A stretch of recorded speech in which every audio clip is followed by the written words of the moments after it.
Presidente, há uma crença que eu considero equivocada a propósito da corrupção. E acho que nós precisamos requalificar isso nesse momento brasileiro. A corrupção é um crime violento, praticado por gente perigosa. É um equívoco supor que não seja assim. Corrupção mata. Mata na fila do SUS, mata na falta de leitos, mata na falta de medicamentos, mata nas estradas que não têm manutenção adequada. A corrupção destrói vidas que não são educadas adequadamente em razão da ausência de escolas, deficiências de estruturas e equipamentos. O fato de o corrupto não ver nos olhos a vítima que ele produz não o torna menos perigoso. A crença de que a corrupção não é um crime grave e violento e de que os corruptos não são perigosos nos trouxe até aqui, a esse quadro sombrio em que recessão, corrupção e criminalidade elevadíssima nos atrasam na história e nos retêm como um país de renda média que não consegue furar o cerco. Foi por essa leniência que nós criamos um país feio e desonesto. Note-se bem, não se trata de punitivismo, não se trata de jacobinismo, nem a crença em vingadores mascarados, nem Robespierre, nem Savonarola.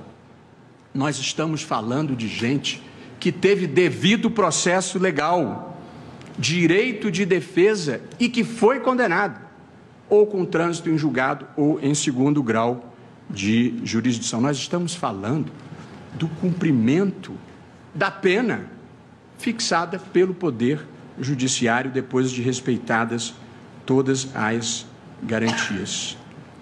A interpretação da Constituição, presidente, não pode ser indiferente a este quadro que existe no Brasil. A corrupção no Brasil não foi produto de pequenas falhas individuais, de pequenas fraquezas humanas. Ela foi produto de esquemas profissionais de arrecadação e de distribuição de dinheiros desviados. E envolveu agentes públicos, agentes privados, empresários, empresas estatais, empresas privadas, membros do Legislativo, membros do Congresso, membros dos partidos políticos. É impossível não sentir vergonha pelo que aconteceu no Brasil. O que há de novidade nos últimos tempos no Brasil, e por isso a gravidade desse decreto, é a reação da sociedade brasileira que deixou de aceitar o inaceitável. Quem quer que ande pelo Brasil com olhos de ver e ouvidos de escutar, verifica a imensa demanda por integridade, por idealismo, por patriotismo que existe em toda parte do Brasil, vindo de baixo para cima. E esta é a energia que muda paradigmas. Esta é a energia que empurra a história na direção certa. E acho que, em muitas matérias, nós não somos atrasados por acaso. Nós somos atrasados porque o atraso é bem defendido. Há uma imensa reação e situaria claramente este indulto nesta reação do pacto oligárquico. Na verdade, o enfrentamento à corrupção no Brasil depara-se com 3 grandes obstáculos que é importante que as pessoas tenham a percepção, porque ela foi um fenômeno muito abrangente, de grande contágio, multipartidário, e que vai da esquerda à direita, da direita para a esquerda. Um fenômeno sem... O pacto oligárquico derrotou o pacto que nós precisamos celebrar, que é um pacto de integridade no Brasil. Mas os 3 obstáculos são: primeiro, parte do pensamento progressista no Brasil acha que os fins justificam os meios e que a corrupção nada mais é do que uma nota de pé de página na história. Não é, eles estão errados. A corrupção drena recursos que deveriam ir para a melhoria dos serviços públicos. A corrupção cria uma relação pervertida entre a cidadania e o Estado, porque se o Estado é incorreto, o cidadão acha que também pode ser incorreto. A corrupção cria um clima de desconfiança generalizada na sociedade, porque passa a ser legítimo passar os outros para trás. O segundo obstáculo é que parte do pensamento conservador no Brasil entende que corrupção ruim é a dos outros, é a dos adversários. Se for a daqueles que atendem aos meus interesses, ela não é tão grave assim. Se for a corrupção dos companheiros de pôquer, de salões ou de vernissagens. Também estão errados, porque a corrupção perpetua no poder as elites extrativistas que se apropriam do Estado e desviam para si ou para os seus a renda limitada que este Estado, sem instituições políticas e econômicas inclusivas, consegue gerar. E o terceiro obstáculo no enfrentamento da corrupção são os corruptos propriamente ditos. E aí existem dois lotes. O lote dos que não querem ser punidos pelos muitos malfeitos que fizeram ao longo de muitos anos, e é compreensível o sentimento, ninguém gosta de ser punido, é da condição humana, mas há um lote pior no Brasil. É o dos que não querem ficar honestos nem daqui para frente e gostariam que tudo continuasse a ser como sempre foi. A fotografia do momento atual, presidente, não pode ser concluída sem um instantâneo da realidade brasileira hoje em matéria de corrupção. E este instantâneo, e eu vou mencionar fatos sem fazer nenhum juízo de valor, este instantâneo revela o seguinte: o presidente da República foi denunciado 2 vezes por corrupção passiva e obstrução de justiça e é investigado em 2 outros inquéritos por corrupção e lavagem de dinheiro. Um ex-presidente da República foi condenado por corrupção passiva. 2 ex-chefes da Casa Civil foram condenados por corrupção, um por corrupção ativa e outro por corrupção passiva. O ex-ministro da Secretaria de Governo da Presidência da República está preso, tendo sido encontrados em apartamento supostamente seu, 51 milhões de reais. 2 ex-presidentes da Câmara dos Deputados foram presos, um deles já condenado por corrupção passiva, lavagem de dinheiro e evasão de divisas. Um presidente anterior da Câmara dos Deputados foi condenado por peculato e cumpriu pena. Mais de um ex-governador de estado se encontra preso sob acusações de corrupção passiva e outros crimes. Um senador, ex-candidato a presidente da República, foi denunciado por corrupção passiva. Essa é uma fotografia do momento, isso não é história.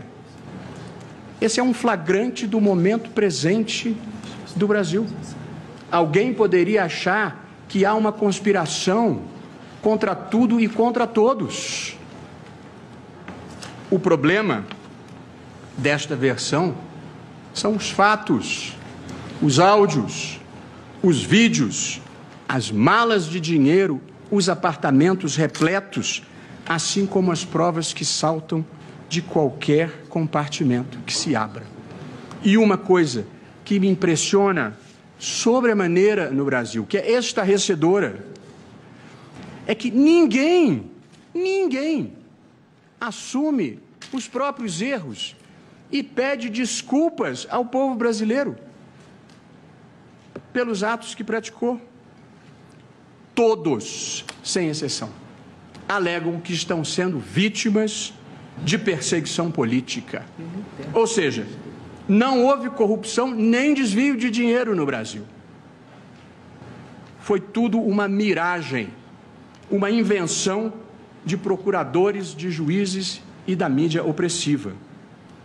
Uma razão para isso, além de uma elevada dose de cinismo, é que as coisas erradas foram naturalizadas de uma tal maneira que as pessoas perderam o senso crítico. E este decreto é um bom exemplo disso. E depois desse quadro que eu venho de narrar,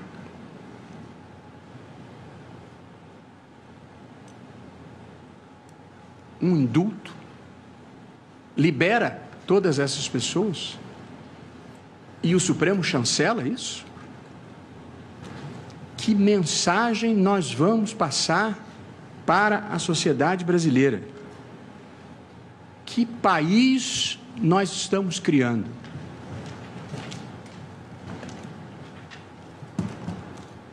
Ao conceder, presidente, indulto para os que cometeram crimes de corrupção e correlatos, eu penso que o decreto enfraquece o esforço republicano que a sociedade brasileira vem fazendo, trai os compromissos democráticos do governo, que tem o dever de ter atenção para com o sentimento social e passa a mensagem errada para as pessoas que vivem do trabalho honesto, pagam os seus impostos e acreditam no bem. O indulto dá incentivos errados para as pessoas erradas e cria o cenário para sermos o paraíso de corruptores, corruptos, peculatários, prevaricadores e fraudadores de licitações. Gente que nos atrasa na história. Claro que ninguém diz que é a favor da corrupção, todo mundo é contra, mas em seguida vem um fundamento formal para liberar a farra. O mal geralmente vem travestido de bem. E quem tem olhos de ver e coração de sentir, sabe quem é quem, e cada um escolhe o lado da história em que deseja estar. Só não dá para querer estar dos dois lados da história ao mesmo tempo. Dizer que é contra a corrupção e ficar do lado dos que a praticam. E, portanto, a ideia de que o presidente pode fazer o que quiser via decreto de indulto, eu acho que ela não se sustenta à luz de nenhum valor relevante inscrito na Constituição brasileira. Por isso, presidente, eu considero incompatível com princípios constitucionais da moralidade, da probidade administrativa, da finalidade pública da atuação governamental e com a proibição de vedação do excesso, a inclusão dos crimes de corrupção para beneficiar os seus autores no indulto.